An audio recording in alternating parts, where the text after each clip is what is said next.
Welcome to the Why Did I Get Cancer podcast. I'm Deborah Herlax-Enos, a small-town girl turned TV nutritionist and healthy living expert. I design health programs for the average guy or gal, including those average guys named Metallica. On September 1st, 2020, I was diagnosed with breast cancer.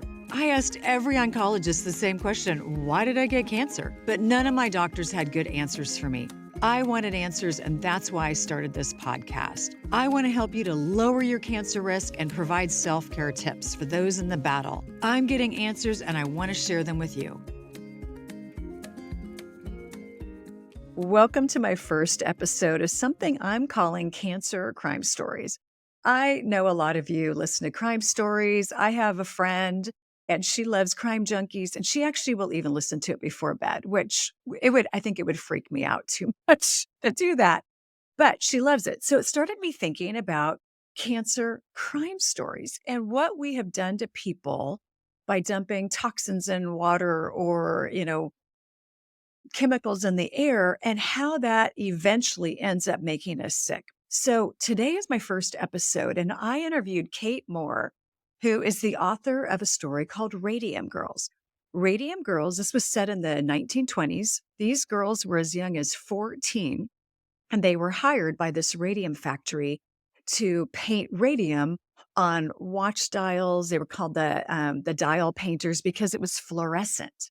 But it was fluorescent because it was radiation, which could kill them. They were also encouraged to, when they dipped their paintbrush in the radium paint, to get a nice pointy end on the paintbrush, to stick it between their lips, which eventually ended up killing them. So please join me for my first Cancer Crime Story podcast. I'm going to be releasing these once a month. I am so fascinated by these topics and what we've learned after multiple lawsuits and people getting really, really sick. Have we learned to tell the truth to people so that we are not dumping things into the environment, and we give people enough information so that they can make an informed decision? So again, please join me today. I think you're going to really be mad about this podcast, but also so intrigued that you won't be able to stop listening. Enjoy. Oh, today's podcast is such a departure from my normal podcast of interviewing oncologists and health experts, because today I'm speaking to Kate Moore. She's the author of a book that I loved and was horribly disturbed by, called The Radium Girls.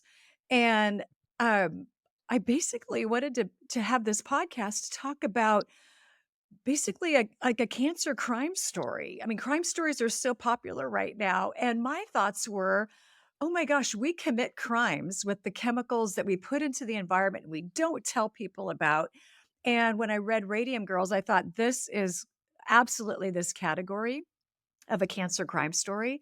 So Kate Moore, welcome from the UK to, Thank you yes, so to much, Why Did I Deborah. Get Cancer? And I guess, would you like to give us a little bit of background about the Radium Girls, but also why were you so intrigued by this story that happened in the US and you're based in the UK? Yeah, a lot of people ask that question because, as you say, I'm entirely British. It's where I was born and raised, where I still live to this day, and this is an American story. It's an American Hmm. historical story. So my book opens in 1917, just on the cusp of America joining the First World War. And the story of the Radium Girls, in a nutshell, is it's the story of the American women from the First World War and a little bit later into the Roaring Twenties, who used to paint clocks and watches with glow in the dark radium paint. Mm. And they were taught to lip point, to put their brushes, their paint brushes, between their lips to make a fine point for this delicate handiwork. And as you can imagine, they are swallowing this glow in the dark radium paint and they get sick. And it's a story that is not only about a cancer crime scene, as you say, it's not only a story that is about sickness and sacrifice, it's also a story of strength and fighting for justice and leaving a Mm. legacy and fighting for what you believe in. And I was drawn to the story initially because I directed a play about this story, and it was the most serendipitous journey of my entire life. I had only directed one play before, which was Lorca's Blood Wedding, and I loved the experience so much that I was sat on my sofa in London in the spring of 2014. The play that I directed had just closed, and I was like, I really want to direct another play again. You know, I really enjoyed that experience. And so I Googled great plays for Oh. women. You know, female director, I wanted to put on a play that had female protagonists, gave great opportunities to Mhm. actresses to play great parts. And a play that came back on that random Google search was called These Shining Lives by Melanie Marnich. And it's about the dial painters from Ottawa, Wow. Illinois. And I fell in love with the script. I ordered, I thought, you know, this true story sounds an amazing true story. I ordered a copy of the script. I read just the opening monologue, and I turned to my husband and I said, this is the play I'm going to direct next. My connection to this story was that immediate. And so I was lucky enough to put the play on, knew it was a true story. So I did lots of research to make my theatre production Mhm. authentic. And through that, I discovered that there was no book that was actually about the Radium Girls, the individual Radium Girls who had gone on this incredible journey, who had sacrificed so much, who were these, you know, unwitting scientific pioneers who've left us an incredible scientific legacy, who've, you know, just left such an extraordinary mark on the world. There was no book that was about them. And I just thought that was so wrong. Mm. I thought these Right. courageous women deserved a book that was about them, that paid tribute to them, that walked in step with them on their journeys and told their personal, intimate stories. I wanted them to be remembered. And so ultimately, I thought if no one else has written this book that I think should be in the world, even though I'm British and this is an American story, you know, why Right. don't I do it? And that is how the book came to be, and how I, a British author, ended up writing this Mm. American story. And I'm so grateful to you for having me on today to talk about them, because the whole mission for me in writing this book was, you know, to ensure that these women were remembered. And that's what we're doing today. We're remembering them and telling Right. their story so that other people, you know, will have their memories in their hearts again, which is just so It's so special to me. special. So you've really become their voice because this was 100 years ago that this occurred. And I'd like to think that things have changed in the world and we're telling the truth more to employees and people Hmm. who live in communities where there might be toxic waste. But can you tell me a little bit about why weren't these girls protected? Did anybody know that radium was dangerous at that point in our history? Well, that's kind of the $1,000,000 question, and the simple and the short answer is that yes, we did know it was dangerous. So as I said, my book opens in Mhm. 1917, when the dial painters are going to work and painting these dials. Radium was first discovered by the Curies in December Okay. 1898. So it had been around for about 20 years. We'd known about it. And even by that point, the Curies had realized that it was very dangerous. I think it was around 1903, Pierre Curie said he would not trust himself alone in a room with a kilo of Mm. pure radium, because it would burn all the skin off his body, destroy his eyesight, and probably kill him. That's what he said. So people Okay. knew that a large amount of radium was dangerous and indeed fatal.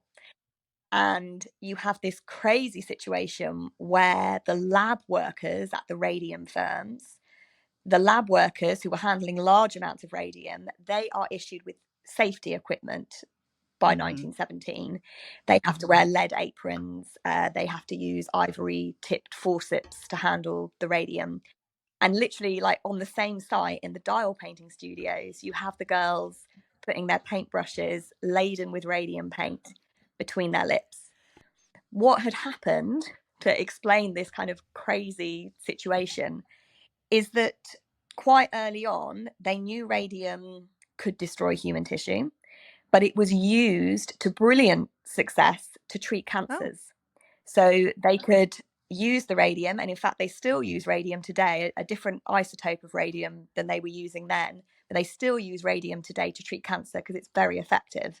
And what had happened in the sort of lore of radium is that people thought, well, this is remarkable that, this miraculous substance is saving lives because it Mhm. was successfully treating cancer, which, just seemed miraculous. And this craze sprang up around radium because people thought, well, if it can beat cancer, what else can it Mhm. do? And so people started experimenting, and they had this theory that a tiny amount of radium was beneficial Hmm. to health, the complete flip side. And as I say, it was relatively early. We're only talking about 20 years since it had been discovered. And in that 20 years, entrepreneurs sort of launched into this sort of absence of true knowledge about radium, and they filled it with products. They filled it with radium butter, radium toothpaste to give you a brighter smile with every brushing, radium chocolate, radium health tonics. If you're feeling a little bit middle aged and under the weather, have a little radium shot and it Hmm. will pep you up. And these products were everywhere. They were in the local drugstores, they were all over the world, um, pharmacies in London, the streets of Ottawa, Illinois, or Newark, New Jersey. This was marketed as a cure all, and it was used, as I say, as a sort of Mhm. vitamin to try and pep you Mhm. up, but it was also used to treat things like gout or hay fever, constipation. People thought it was, the Mhm. next coming. And in fact, I found material, in the archives and the newspapers and things that doctors and scientists were wondering, is radium the key to human immortality? There was an article in the Newark Evening News from the early 1920s saying in the future they thought readers would be eating radium tablets because doing so would add years Mm. to our lives. They thought this was going to be the thing that was going to help us live Mhm. forever. And yet, the scientists and what I'd also read, what the owners of these factories were protected with lead aprons. Yeah, that's because they knew that a large amount was super Mhm. dangerous. They thought that a small amount was safe, but when you start digging into why did they think a small amount was safe, it was because of research conducted by the radium firms making money from all these Hmm. products. That was why they thought it was safe, because of this early scientific research that, as I say, there wasn't much longevity to the research, but it was also funded by the people who were looking for Right. positive results. I always say follow the money and who has a horse in the race. Exactly. So so Exactly. based on research conducted by these radium factories, they deemed small amounts safe. So when they told their female workers, it's okay to dip your brush in the radium paint, and then you want to get a nice point on your brush. So you stick it between your lips.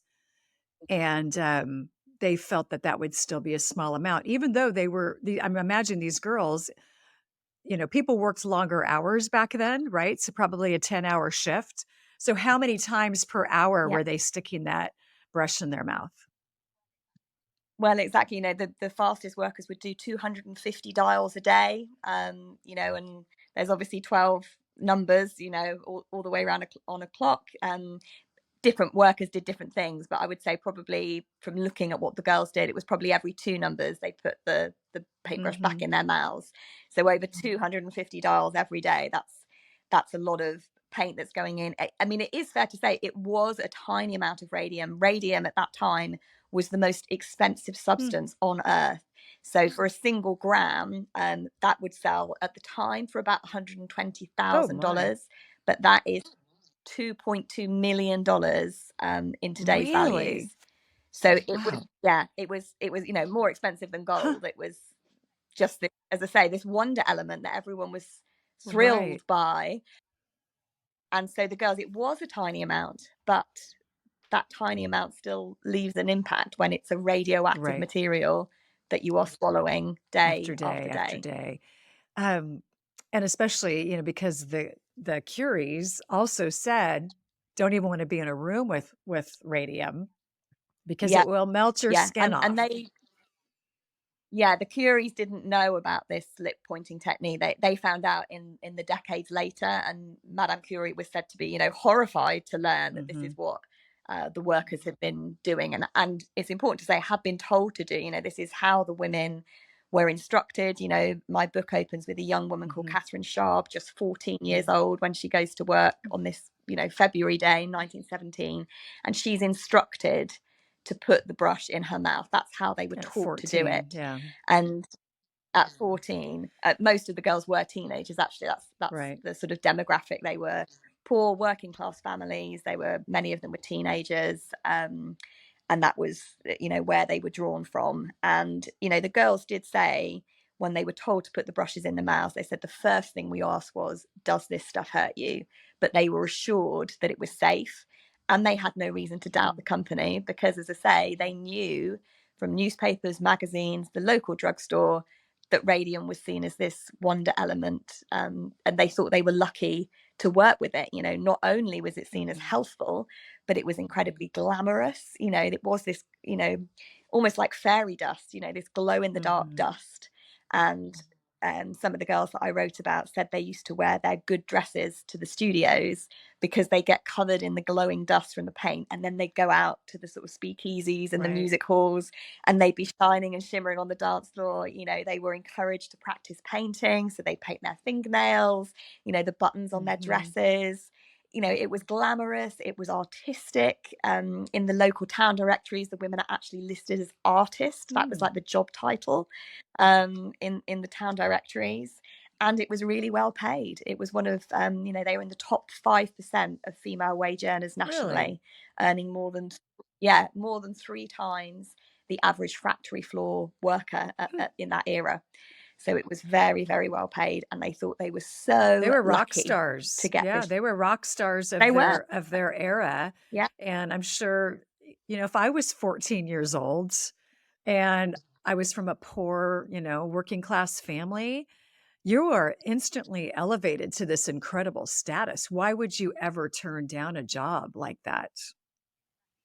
exactly, What are exactly. some of the, what are some of what have you seen with radium impact? What are some of the symptoms that these girls started to experience, and how quickly did they start to experience some of these symptoms? Well, one of the confusing things about what happened is that it turns out that radium poisoning is incredibly Mm. insidious. So it literally takes years for it to show itself. So most of the women don't start to get sick until maybe about Mm. 5 years later. For some, it was Mm. even longer. And again, it starts very innocently: an aching tooth, a sore back, a painful foot, maybe a little bit of a limp. And the other confusing thing is that it affected different Oh, I women didn't know that. differently.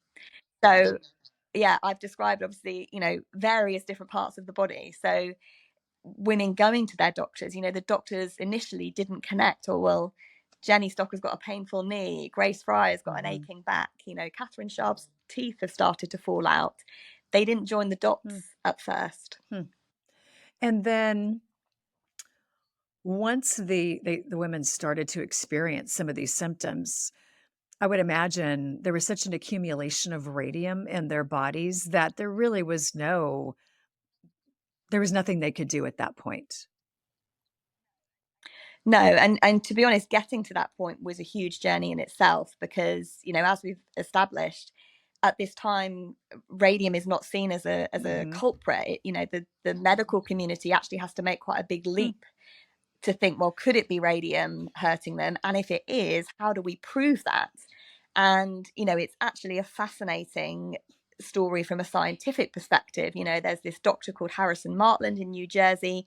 He has to invent tests to measure radioactivity in the human body for the first time, in order to prove that there is radium inside the women, that when they swallowed it, it hasn't disappeared, it's inside them, and that Mm. is what is hurting them and causing these problems with their teeth or their backs or their legs, or wherever it has settled in each individual dial painter.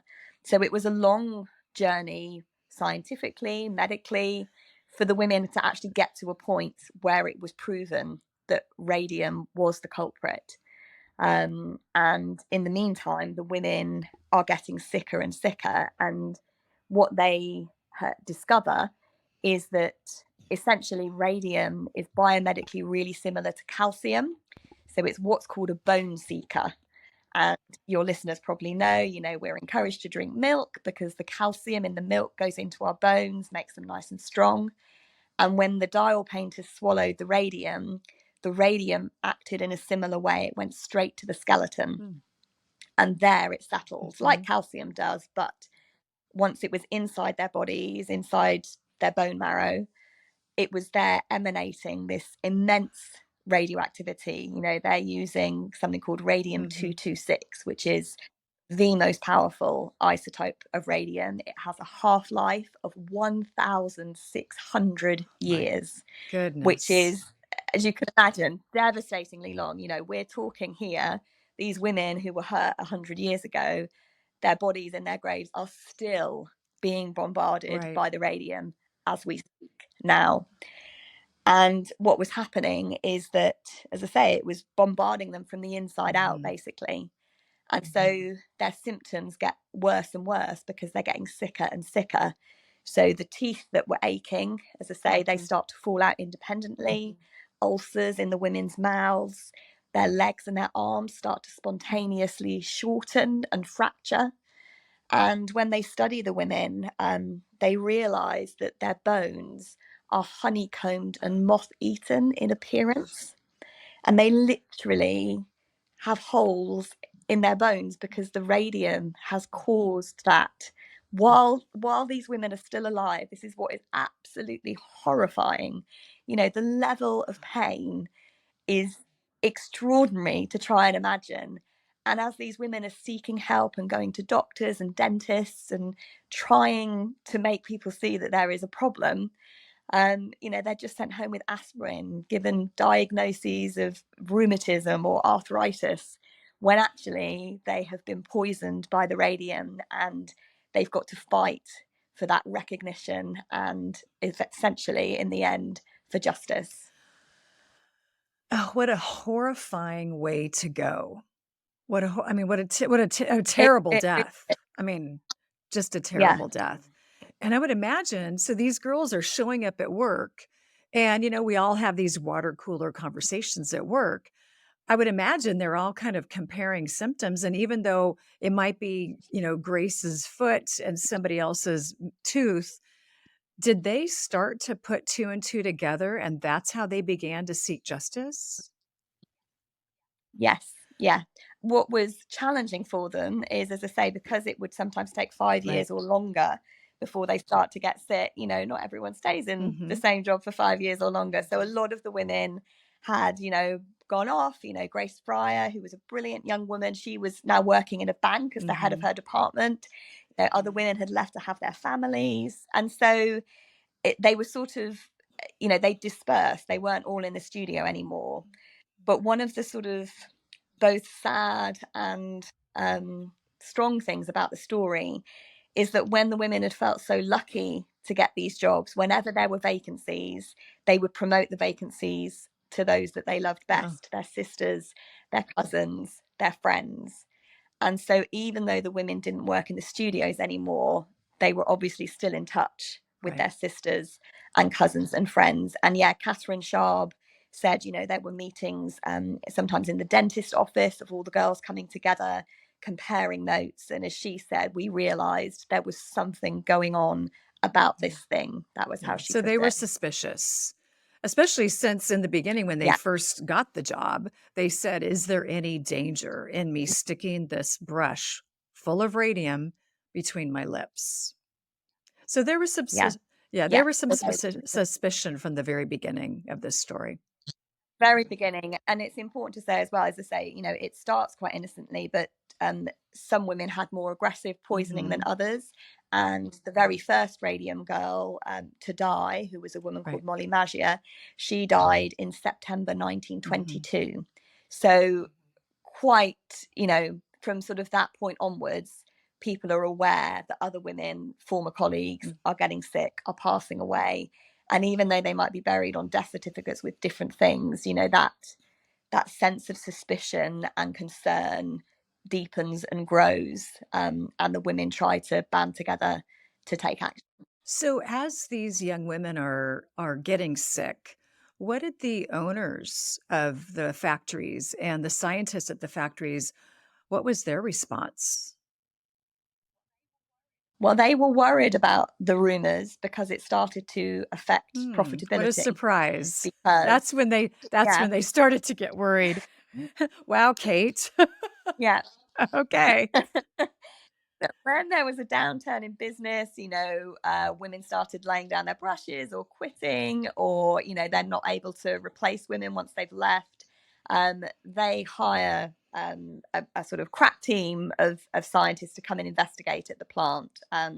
They hired the drinkers, two brilliant scientists, a husband and wife team who worked at Harvard.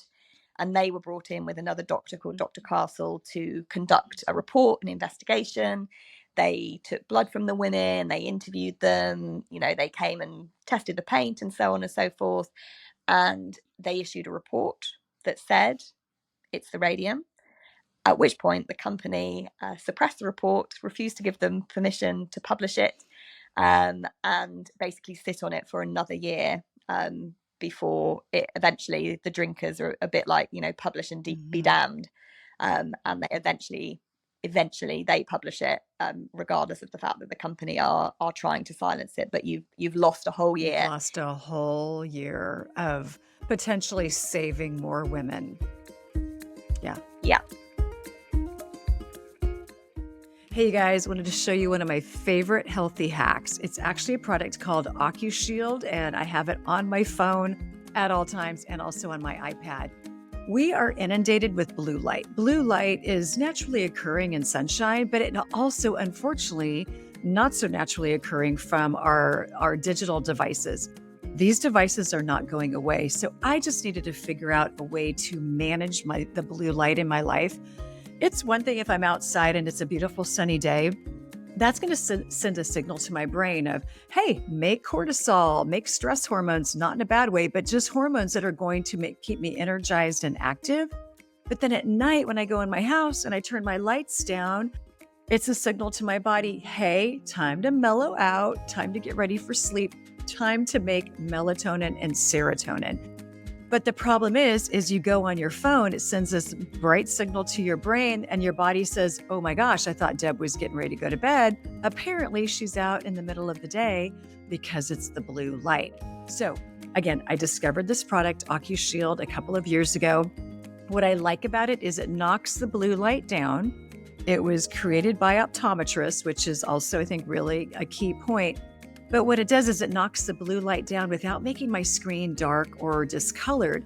I know there's a lot of apps, and I even use that sometimes where it turns the color on my screen to dark, but then I can't see anything on my screen. So again, I'm a big fan. If you use the code Deborah15, you can get 15% off your first purchase. I give these away to friends. I've got it on my husband's phone and iPad, and honestly, I can really tell a difference, and I love it. Hope you enjoy it. You mentioned earlier in our podcast about these women seeking justice. Can you tell us, because that seeking justice and women doesn't really go together in the 1920s. So tell us about that.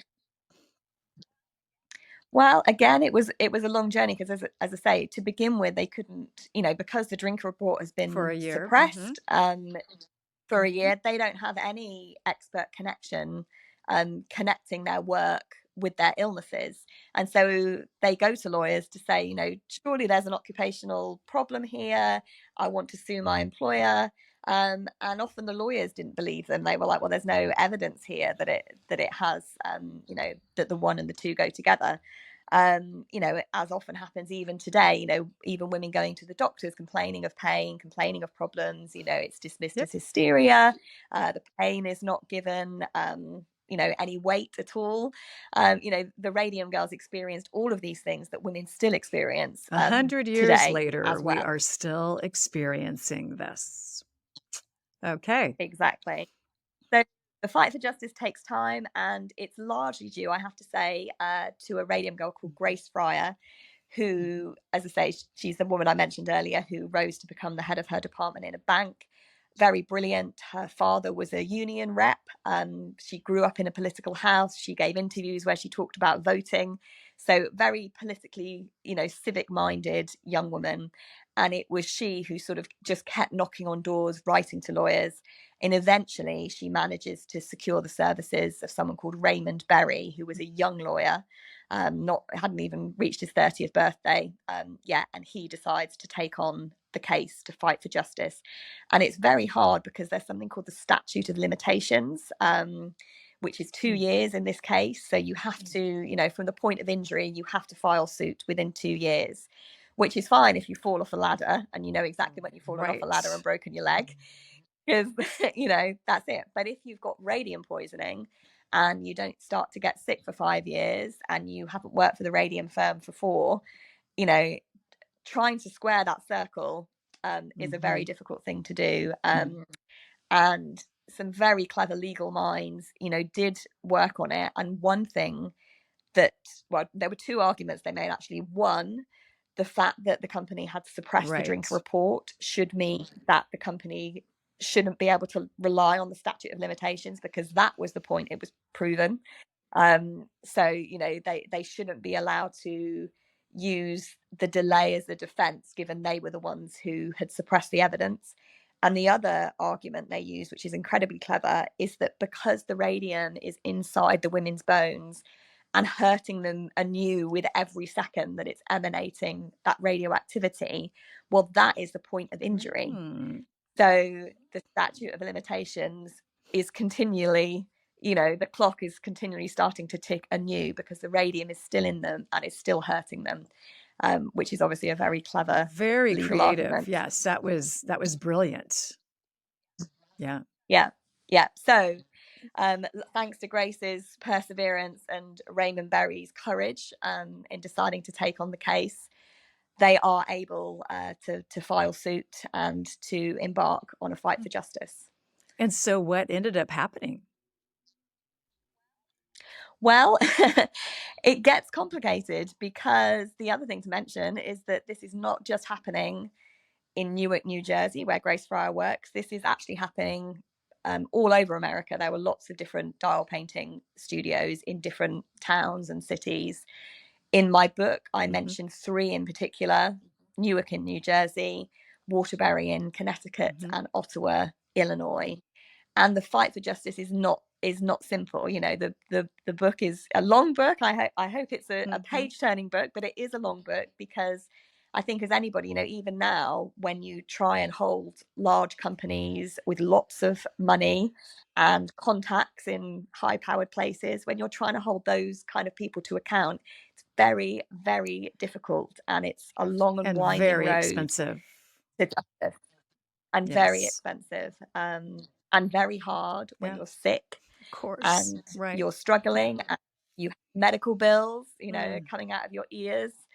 Um, so it's a long journey, and ultimately they don't get a ruling. The sort of final ruling in the case doesn't really come until the late 1930s. That's essentially how long it takes. And it's a very special dial painter by that point, called Catherine Donahue, who lived in Ottawa. And she was a very special person, very quiet, very unassuming, very religious. At the point she is fighting for justice, she is married with 2 young children, and she is very, very sick. And she is so sick that she actually collapses in the courtroom. And the doctors tell her, if you continue, it might prove immediately fatal to you. And she is so determined to continue that the following day, the court actually comes to her house, and she lies on her blue sofa with a blanket over her. And the lawyers and the judge sit at her round dining table in her house on East Superior Street. And she gives her evidence, lying on this sofa with her lawyer sitting by her side, using this very faint voice to have her day in court and to say what she needs to say. And her testimony is powerful and Yes. devastating. And the verdict eventually, we see them, win the day.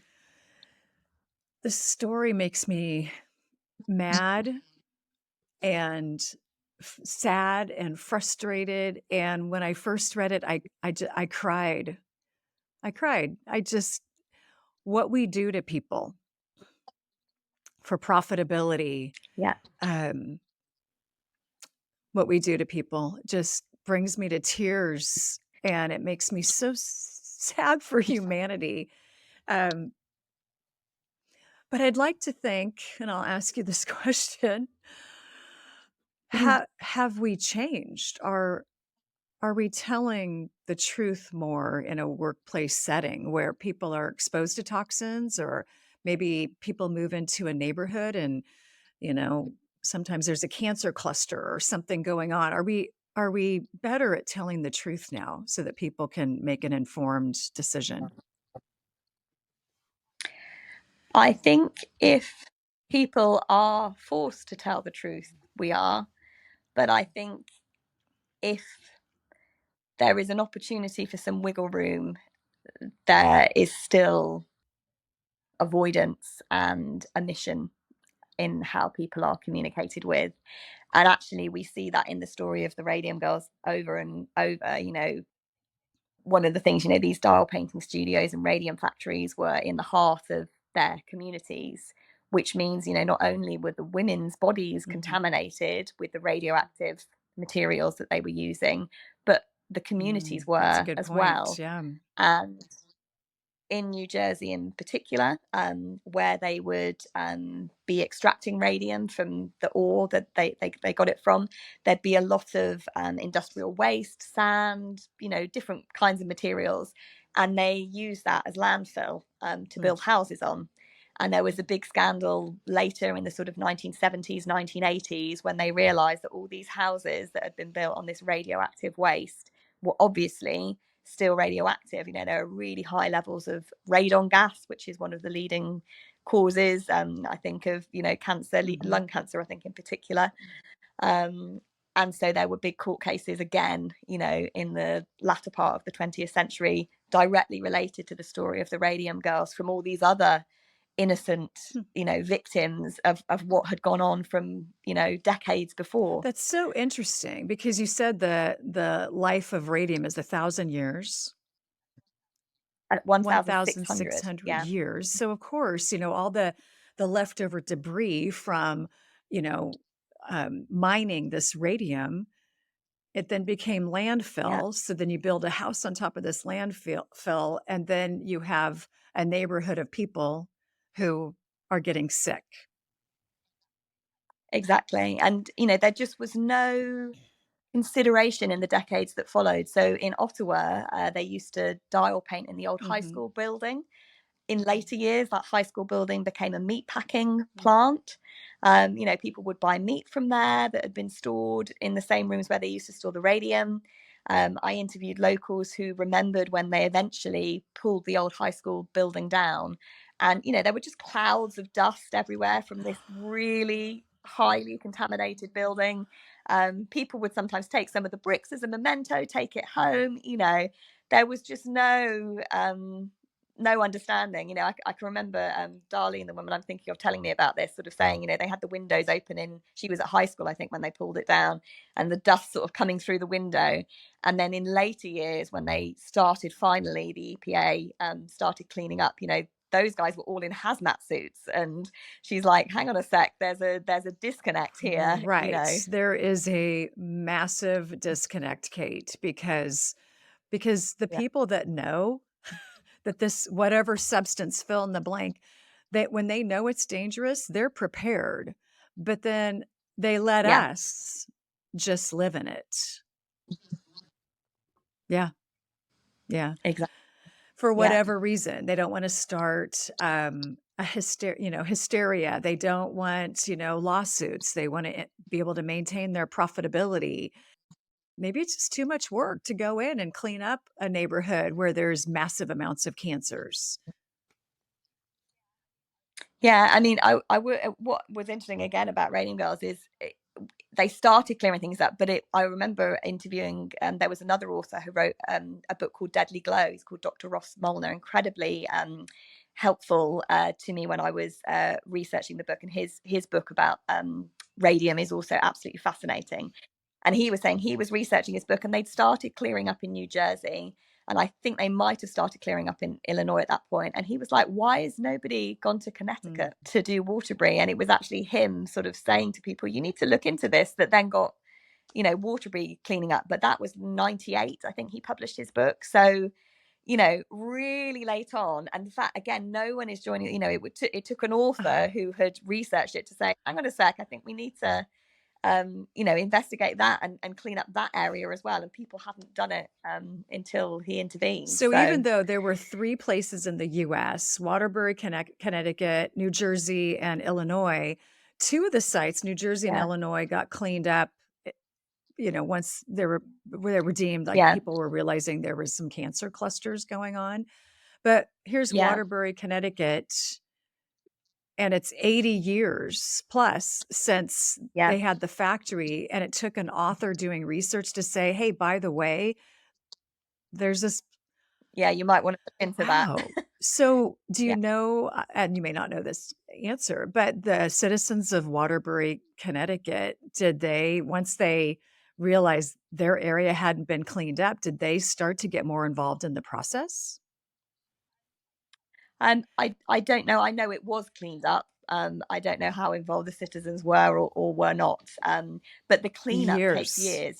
When I was researching my book, 2015, I went on a research trip to Ottawa, Illinois, and I've been back several times since. And the cleanup is still going on. That's how long it takes. It was sort of the 1980s that a problem was identified. And we're talking 2015 and beyond. Decades, they are still there. They have to go right down, because as you say, it's landfill, the whole, it's so deep that the contamination goes. They have to dig down and then replace all the soil. It's an absolutely huge job. And then, of course, to do it filters down into the groundwater. And then, so it sounds like we need to do our due diligence, and really do research. Maybe when we start a new job, or if it's an old building, maybe trying to figure out, what kinds of businesses had been in this building. And maybe even, do things like get your water tested, make sure your air quality, maybe you have air purifiers in your home. Is there any other advice you could give us after you doing all of this incredible research and writing this book? Well, I think due diligence is a really good thing, as you say, dig into the history and see what you can find. And I would say be vigilant and be wary, because people don't always tell the truth, especially companies. They do have an ulterior motive, which is usually profitability, and, as you say, not wanting to admit liability. One of the thing that is so sort of horribly classic about the story of the Radium Girls is that we see it, we see the same story again and again. When I was researching the book, looking at newspapers from the 1930s about the Catherine's court trial in Ottawa, there were adverts for cigarettes saying a cigarette a day keeps the doctor away. And obviously we know with the tobacco firms, the whistleblowers that came out there to say how dangerous smoking is, all the cover up and subterfuge that went on there, that it's identical to the story of the Radium Girls, suppressing expert reports that prove the connection. The radium firm has hired other doctors to sort of put out misleading reports, to try and muddy the waters. They cast doubt on the girls in terms of their sort of morals, things like that. They hired private detectives to dig up dirt on them so that they wouldn't be believed, just completely egregious behavior. And we see this, with other firms, with other stories, with other toxins, and it is the same story again and again. And I think, as you say, it's about vigilance, and it's about being wary, and it's about taking inspiration from people like the Radium Girls, who did persevere in trying to hold these companies to account, who did, they banded together and they fought for justice together. And part of Catherine's motivation in giving that incredible testimony on her deathbed is that she knew that she had lost friends already to this, and she knew there were other workers and other women being put at risk if she Mhm. didn't do it, and she wanted to fight for them and fight for a better Oh, world. and these women, I don't wanna just focus on their terrible tragedy, and because what I'm really seeing throughout this conversation we're having is their incredible courage. Can Yeah. you tell us more about what it was it like to be a woman of such courage in the 20s? Well, the thing was, you needed every ounce of that courage because, because this story went on for so long. Think about the big moments that are happening in American history. End of the 1920s, you've got the Wall Mhm. Street crash, you've got the Great Depression. Women who are fighting to sue one of the few employers left in the middle of the Great Wow. Depression. They are shunned by their communities. They're told they're liars and cheats and frauds. I found sort of interviews with local townspeople that had actually been recorded in the 1970s, and they were still casting doubt on the Radium Girls who had died and still saying, well, she always looked sick, even in the 1970s, even though they won their case, even though it was completely proven that radium had hurt them, some of the community interviews were still saying no, they were frauds, they were liars, they were sick to begin with. They were just trying to pull one over on the company. So the women really needed courage because it wasn't like they were hailed as heroes by their communities. Not at all. They were shunned. And one other point that I want to make that we haven't talked about in terms of the physical effect on them, I mentioned earlier that some people started to get sick Mm. after 5 years, in some it would be decades later. The really sort of frightening and horrifying thing really about radium poisoning is that it could lie dormant in the Radium Girls for decades, and then they would start to get something called a sarcoma, which is a kind of bone tumor basically, and it can grow anywhere in the body. It can grow on your hip, your elbow, your eye socket, and it's a huge cancerous mass basically. And it was like a ticking time bomb inside them, because if you'd been a dial painter, you were at risk of developing one, but you didn't know when or Mhm. where it might get you. And depending on where it grew, you were lucky if you got one in your elbow, because you could have your arm amputated. But if it was in the middle of your body, there was absolutely Nothing. nothing that could be done for you. And so, because we're talking about cancer today, this was one of, as I say, this it was like it's like a horrible serial killer. That's how Mhm. I sort of talk about it in the book, that it have evolved its, modus operandi. And the early girls didn't die from sarcomas, but the later Mhm. women did. Oh, wow. What a horrible legacy that was left for these women, and, of course, it's also gonna cause changes to your DNA, which you then pass down to the children that you have. Yeah. Yeah, and there was, I mean, a bit like the way the women were affected differently. People always Mhm. ask about the children, and from the very small cohort of women that I studied for the book, there were differences with their children as well. So I think particularly if a woman had her babies quite early, quite soon after leaving the studio, perhaps she'd only dial painted for a couple of years, she perhaps wasn't sick when she was gestating her babies, those children tended actually to be fine. And I Mm. was lucky enough to interview some, sons and daughters for the book who were in their 80s and 90s in Oh, good. robust, good health. Mhm.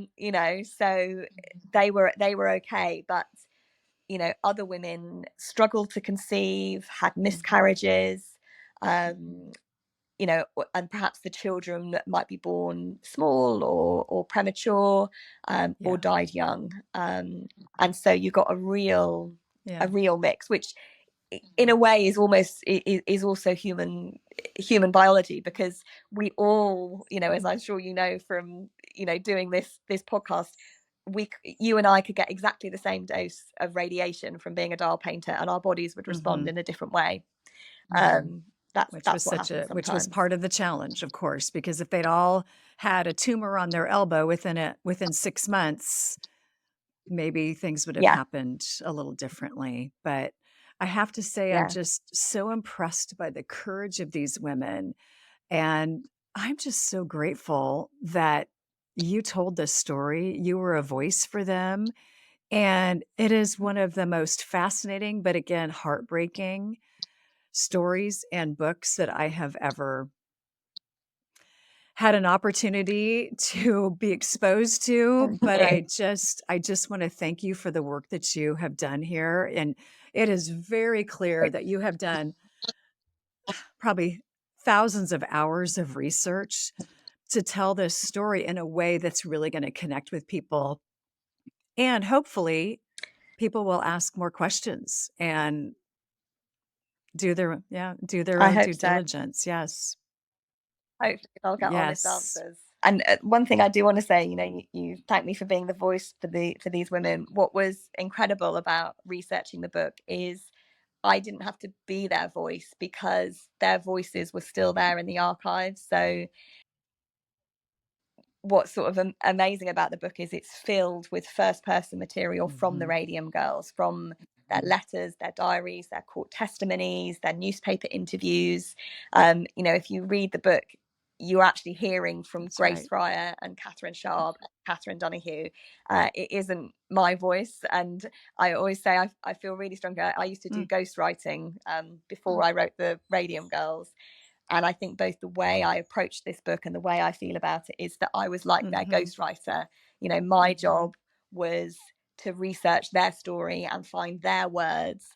And then I've just put it together in the mm, book. But the voices that you hear when you read the book are mm, their voices telling you their story in their own words. And that's mm. why I'm so proud of it, because it's a That's platform right. for them to tell you what That's they right. went through, and what they Yes. Well, did. the book is just a gift. So I just thank you so much for telling us this story in such easy to understand terms because, it involves a lot of chemicals and, different types of cancer. And you've just made it really easy to Yeah. understand. And, but what really comes through in this book and in this conversation today is just the courage that these women had. And I just thank you for sharing that with us. It's my pleasure Mm, and my privilege. mm. Thank you for the opportunity to talk about them. Hey everyone, a lot of you have been asking me about the products I use on my face. I've never been one to get a lot of compliments on my skin, but I tell you, since I switched over to this product, it's been about 10 years now. I get so many compliments on my skin, and I want to keep that going. So, Body Deli is what I use. It's a small company out of Palm Springs, California. They grow a lot of their own produce that they then end up turning into products for your face. Non toxic. I mean, honestly, my skin just eats it up. So, there's a couple of products that I absolutely love. I've tagged them in the show notes. One is the Phoenix Skin and Neck Oil. I mean, I'm at that age. I need to focus on these things. And I tell you, if I don't use this every night, my skin gets so dry. And then the vitamin C serum, I tell you, whenever I put it on my skin, I feel like it's just like taking this amazing vitamin and my skin just looks better. I get compliments, as I said. My skin kind of just, glows even when I'm not wearing makeup. So I'm a huge fan of Body Deli. Again, the link is in the show notes. Use the code ENOS15 and get 15% off of your purchase. Again, one of my favorite companies, and I hope you enjoy the products as much as I do. By now, most of us are aware that there are EMFs radiating coming out of our phones, out of our headphones, earbuds, you name it.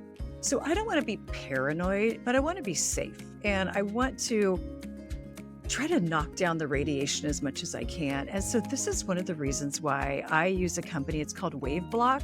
I actually met the owner, Ben Salem, probably 2 years if you meeting on Instagram, if that's considered meeting.